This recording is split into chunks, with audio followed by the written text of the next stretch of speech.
Came to the Commissioner's Court this morning to seek approval to create 2 deputy cadet positions, the title we use for it.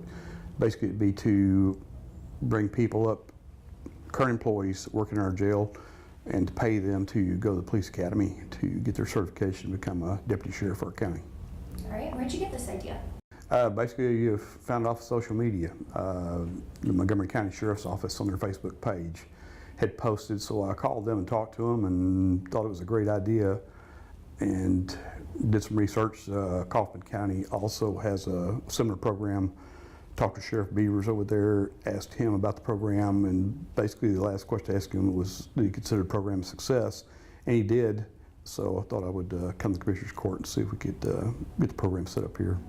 And at these other counties, are they also essentially just taking jailers and bringing them up through a similar program, putting them in police academies? The counties I've talked to, the few of them that I've talked to, Montgomery County is taking people through the jail and also hiring people that come in not employed with the county. They come in, fill out an application, and then are screened for a selection process to get to go to the police academy.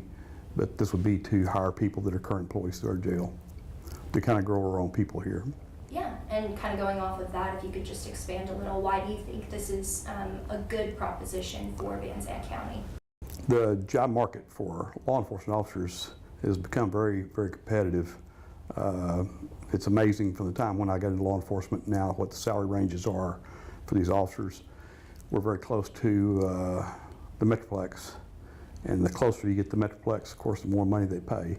So it's more challenging for agencies like ours, these smaller, more rural agencies, to get and to retain deputies, peace officers, and looking for a way to grow some of our own people here and give an opportunity. And we've got positions and need some good people. And let me say, I've got some great people that work for us. We have some outstanding deputies. We just don't have enough of them. So if anybody's interested, they're more than welcome to come put in an application. We'd love to have them come over. What do you think the benefits of growing these officers in your own department are? Opportunities. This is home. Also a chance those that have a servant's heart, want to give back, an opportunity. If they're interested in this, come give it a try. Come to work for us in jail, give us a little bit of time back there, and we want to give you an opportunity to go to the academy and become one of the officers here and make a difference right here at your home. Would you say this deputy shortage is kind of a widespread issue across East Texas? Yes, ma'am, it's across the nation. It's not only for law enforcement, it's also for the military. You're seeing less and less people are coming to this field. That's why the salaries are increasing, trying to attract people in, and it's competitive to get the folks and keep them. Absolutely. Now, you did have a little bit of pushback this morning, specifically from, I believe, Precinct 3, just in terms of budgeting and how this will be funded. So can you tell me a little bit about the funding process? I know you said there's basically just employment lapse money that you're going to be able to use to fill these positions, is that, or pay for these positions, is that correct? Yes, we didn't ask for additional money. We have lapsed salary money that is created from positions we can't fill. The fiscal year started October 1st, so that money builds in that balance the unpaid salaries. So that's what I was looking at using funding from it. I wouldn't ask for additional money from the county, just from that. And I don't really consider it pushback. They've got a job to do also. It's government tax dollars. It's got to be accounted for. It just has to be done uniformly and equally across the board. So, yes, ma'am. And this program, if it is, I know there's going to be a workshop next week where we're going to talk about the details and work out the kinks and whatnot. But say that the motion was passed, these jailers would be able to go to the police academy starting in February, right? And then they would essentially be certified by what, August, September of this year? Is that the plan? What East Texas Police Academy posts on their website is 5 to 7 months for completion of a daytime academy. They do day academies and night academies. This would be more of a full-time, it would be a full-time position going Monday through Friday basically to the academy, and that's what they'd be paid to do. All right, so what's the benefit of sending them to a daytime academy versus? It accelerates it up in the time frame that they put. It's pretty open-ended. They say 5 to 7 months for a day academy, I think 7 to 9 months for a night academy. And a lot of that depends on, just like examples we just had the last week, whether cancellations, training, trying to get particular blocks of training, the core courses lined up for the instructors, different things they have to do. Sometimes on the calendar it may extend the class out. All right. And just in general, how do you think this program would benefit the people of Zandt County and the people that you are protecting?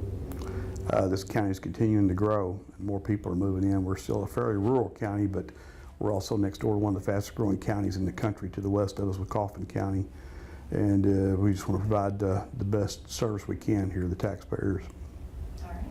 And just to clarify one more time, you would be taking 2 people that are already employed by the county to go to daytime police academy, being paid full-time essentially to go, but then you would have 2 more positions to fill at the jail, is that correct? Yes, ma'am, that is correct. Okay, and do you plan on that being an issue, or is that something you've already kind of worked out? No, ma'am, I don't think it's going to be an issue to get the positions filled.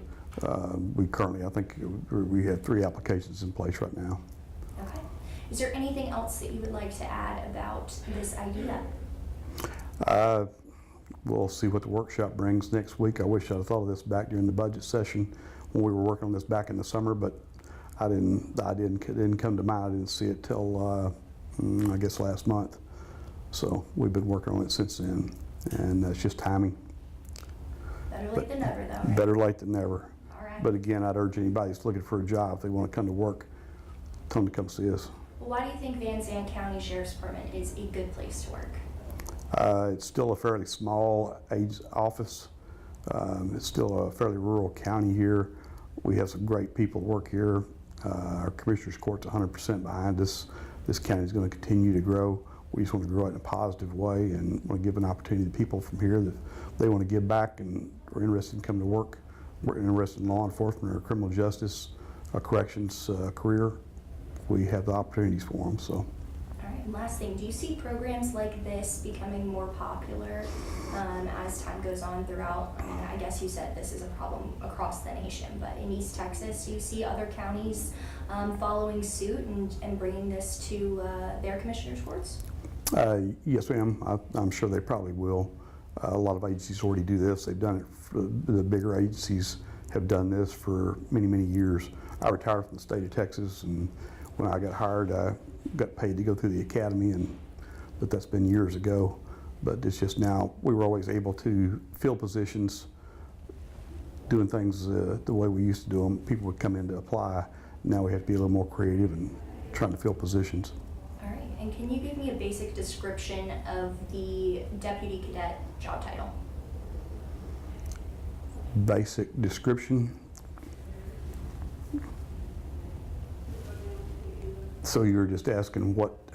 Just what it is in basic terms. Okay. Would be to attend, successfully complete police academy. So that they eventually will be certified deputies, correct? They have to pass the academy first. Okay. Then they'll have to take a state licensing exam. Once they pass that exam, then they would receive their peace officer license. Then they could come to work as a deputy for us. All right, perfect.